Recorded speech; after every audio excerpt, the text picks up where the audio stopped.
যারা জেলে আছে তারা ঠিক। সেই তর্কের খাতিরেই যদি আমরা দেখি যে আজকে 5 বছর ধরে আমার বিরুদ্ধে সিবিআই ইডি এনকোয়ারি করছে, জনসমক্ষে কোনো প্রমাণ দিতে পারে, কোর্টে কিছু জমা দিতে পারেনি, কেস ডায়েরি যখন বিচারক চেয়ে পাঠিয়েছে তখন কিছু জমা দিতে পারেনি, তার মানে তাদের তদন্তের কোনো সার্বত্তা নেই, তদন্তের কোনো প্রয়োজনীয়তা নেই। সেই তর্কের খাতিরেই যদি আমি ধরি, তাহলে নির্বাচন কমিশন যে দাবি করছে 1 সপ্তাহের মধ্যে আপনাকে এফিডেভিট জমা দিতে হবে, এফিডেভিট দেবে কেন? তাই তো ইলেকশন কমিশন বিহারে যে এসআইআর করছে এবং এই যে 65 লক্ষ লোকের নাম বাদ দেওয়া হয়েছে, ইলেকশন কমিশনের ক্ষমতা আছে যে এফিডেভিট দিয়ে বলবে যে একটা ভুল বা গরমিল যদি আগামী দিন কোথাও থাকে চিফ ইলেকশন কমিশনার পদত্যাগ করবে। তারা এফিডেভিট দিক, 24 ঘন্টার মধ্যে রাজনৈতিক দলগুলো এফিডেভিট দেবে, তাদের তো এফিডেভিট দেওয়ার ক্ষমতা নেই। সুতরাং যেভাবে মানুষের মৌলিক অধিকার ভারতীয় জনতা পার্টি ভারতের নির্বাচন কমিশনকে কাজে লাগিয়ে কেড়ে নিতে চাইছে, এটা মানুষের কাছে দিনের আলোর মতো পরিষ্কার হয়ে গেছে।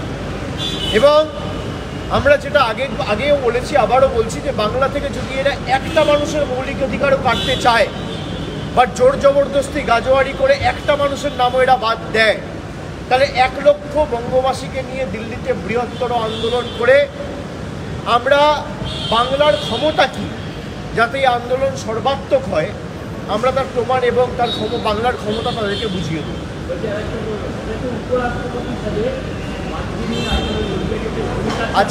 আজকে একটা বৈঠক রয়েছে যেখানে তৃণমূল, কংগ্রেস, ডিএমকে সহ অন্যান্য রাজনৈতিক দলরাও আলোচনায় বসবে এবং বিকেলবেলা সে বৈঠক রয়েছে 5:30টার সময়। সেরকম কোনো নাম ঠিক হলে বা কোনো সিদ্ধান্তে যদি আমরা উপনীত হই আজকালের মধ্যে নিশ্চিতভাবে সংবাদ মাধ্যমে জানাবো।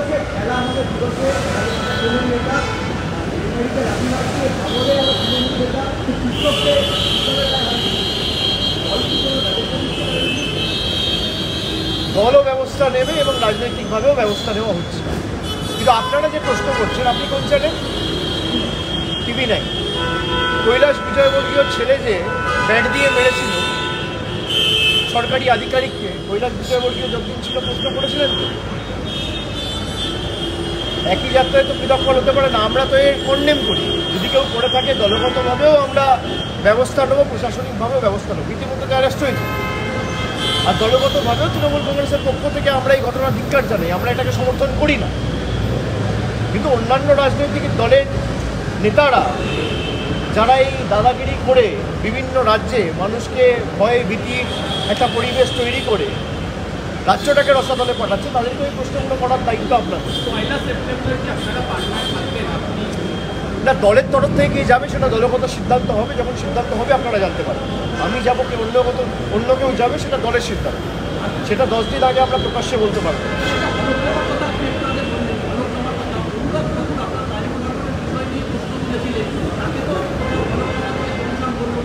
দেখুন আমি আপনাদের বলি, এই যে মিন্টা দেবী যে অভিযোগটা উঠেছিল যে 100 বছর 110 বছর তার বয়স, এখনও তার ভোটার লিস্টে নাম রয়েছে। ইলেকশন কমিশন যে চেঞ্জ করলো তখন হলফনামা দেওয়া হয়েছিল? তখন তো হলফনামা দেওয়া হয়নি। অনুরাগ ঠাকুর যে অভিযোগগুলো তুলেছে, অনুরাগ ঠাকুর তো বাংলাকে চেনেই না, জানেই না। অনুরাগ ঠাকুর বলছে ডায়মন্ড হারবারের একটা অ্যাড্রেসে একটা প্রিমাইস নাম্বারে 45 জন ভোটার রয়েছে, তার মধ্যে 41 জন ভোটারকে আমি দাঁড় করিয়ে ভিডিও করে পেনড্রাইভে করে অনুরাগ ঠাকুরের বাড়িতে পাঠিয়ে দিচ্ছি। 4 জনের মধ্যে 1 জন কলকাতায় রয়েছে আর 3 জনের বিয়ে হয়ে অন্য জায়গায় চলে গেছে আর 1 জন মারা গেছে। এই তো হিসেব। সেই 41 জনকে দাঁড় করিয়ে তাদের বক্তব্য ভিডিও রেকর্ড করে অনুরাগ ঠাকুরকে পাঠানো হয়েছে।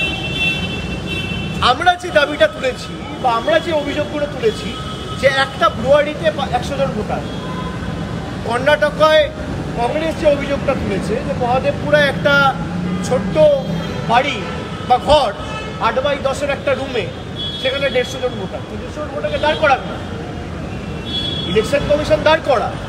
আর প্রশ্নটা তোলা হচ্ছে ইলেকশন কমিশনের দিকে, আর সাংবাদিক বৈঠক করছে বিজেপির নেতা অনুরাগ ঠাকুর। ইলেকশন কমিশনের বিরুদ্ধে যদি কোনো অভিযোগ ওঠে ইলেকশন কমিশন উত্তর দেবে, বিজেপির নেতারা উত্তর দিচ্ছে কেন? প্রশ্ন করলে বিজেপির নেতারা উত্তর দিচ্ছে, ইডিকে প্রশ্ন করলে বিজেপির নেতারা উত্তর দিচ্ছে, ইলেকশন কমিশনের বিরুদ্ধে অভিযোগ উঠলেই বিজেপি নেতারা উত্তর দিচ্ছে, সাংবাদিক বৈঠক করছে। অনুরাগ ঠাকুর যে অভিযোগ তুলেছে তার উত্তর আমরা দিয়ে দিয়েছি, কিন্তু আমরা যে অভিযোগগুলো করেছি তার উত্তর ইলেকশন কমিশন দিক, সে উত্তর কে দেবে? আর যদি এদের ন্যূনতম বিবেক বা সম্মান বা কোনো রকম কোনো মূল্যবোধ থাকে, তাহলে আগে তো কেন্দ্র সরকারের ইস্তফা দেওয়া উচিত। প্রধানমন্ত্রী থেকে শুরু করে স্বরাষ্ট্রমন্ত্রী, প্রতিরক্ষামন্ত্রী, স্বাস্থ্যমন্ত্রী, শিক্ষামন্ত্রী, সবার পুরো ক্যাবিনেটের তো ইস্তফা দেওয়া উচিত। এই ভোটার লিস্টের বেশি তো নির্বাচন হয়েছে, তার মানে তো যদি এই ভোটার লিস্ট অবৈধ হয়, সরকার অবৈধ। আপনি তারপর এসআইআর করুন, ইলেকশন কমিশন তারপর এসআইআর করে ভারতবর্ষে ফ্রেশ নির্বাচন করুক। আমরা তো মানুষকে ফেস করতে ভয় পাচ্ছি না, আমরা তো চাই নির্বাচন।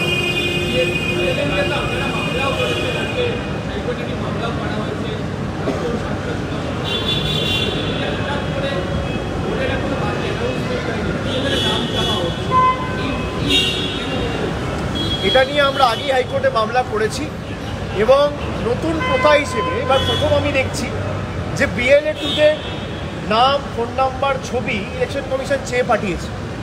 এখন ইলেকশন কমিশনের তো ক্রেডিবিলিটি শূন্য হয়ে গেছে, এটা তো বিজেপির কৃতদাস হিসেবে কাজ করছে, বিজেপির প্রতিনিধি প্রতিভূ হিসেবে কাজ করছে। তাই ইলেকশন কমিশনকে একটা লিস্ট দেওয়া মানে তো সেটা আলটিমেটলি বিজেপির হাতে চলে যাওয়া। আমরা আগে দেখেছি এই যে কেন্দ্রীয় সংস্থা, আমরা কোনো রকম কোনো তথ্য, আমার ক্ষেত্রে আমি বলছি যে তথ্য আমি ইডিকে জমা দিয়েছি, বিজেপির নেতা বা বাংলার বিরোধী দলনেতা শুভেন্দু অধিকারী সেই তথ্য তার হাতে পেয়েছে। আমি এই নিয়ে মামলা করেছি, সেখানে আদালত ইডিকে কচ্ছরা করেছে।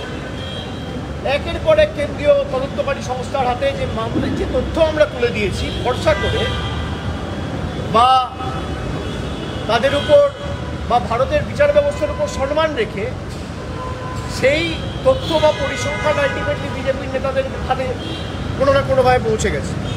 তা নির্বাচন কমিশনকে আমরা যে তথ্য দেবো সেটাকে বিজেপির হাতে পৌঁছাবে না, তার দায় দায়িত্ব কার? আমরা সে কারণে বলেছি বিএলএ লিস্ট নির্বাচনের 1 সপ্তাহ আগে আপনি চাইতে পারেন, 2 সপ্তাহ আগে আপনি চাইতে পারেন, 10 দিন আগে চাইতে পারেন, 10 মাস আগে চাওয়ার নির্বাচন কমিশনের অধিকার নেই। তার কারণ নির্বাচন কমিশন নিরপেক্ষ নয়, নির্বাচন কমিশন ইম্পার্শিয়াল নয়, নির্বাচন কমিশন ভারতের সংবিধানের রীতিনীতি মেনে কাজ করছে না। নির্বাচন কমিশন বিজেপির প্রতিনিধি, বিজেপির অঙ্গুলি হেলনে কাজ করছে, ইশারায় কাজ করছে, তাদের ইন্ধনে কাজ করছে। সেই কারণে আমরা এই মামলা করেছি।